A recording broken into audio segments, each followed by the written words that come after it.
నమస్తే.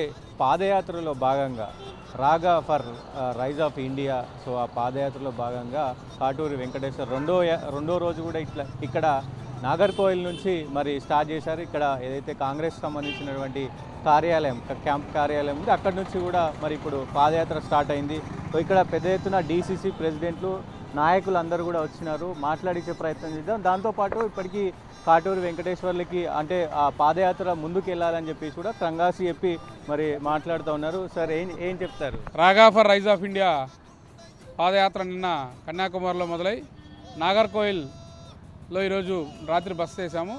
ఈరోజు రెండవ రోజు. ఈరోజు కార్యక్రమానికి ముఖ్య అతిథిగా డీసీసీ ప్రెసిడెంట్ నవీన్ కుమార్ గారు వచ్చారు. అలానే స్థానిక కాంగ్రెస్ నాయకులు విచ్చేస్తున్నారు. వారందరికీ హృదయపూర్వక ధన్యవాదాలు. మా నినాదం ఒకటే, RaGa for rise of India. Rahul Gandhi ఈ దేశానికి ప్రధానమంత్రి అయితే మాత్రమే ఈ దేశం అభివృద్ధి చెందుతుందనేది ఒక ప్రధాన లక్ష్యంతో మేము ముందుకెళ్తున్నాం.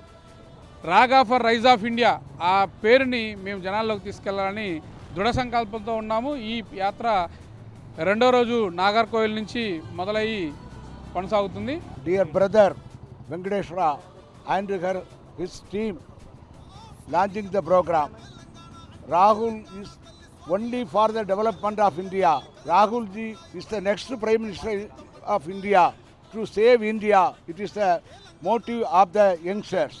We encourage it. வெங்கடேஸ்வரலு என்பவர் தலைமையில் நடைபயணத்தை கன்னியாகுமரி முதல் காஷ்மீர் வரைக்கும் நிறைவேற்றுகிறார்கள்.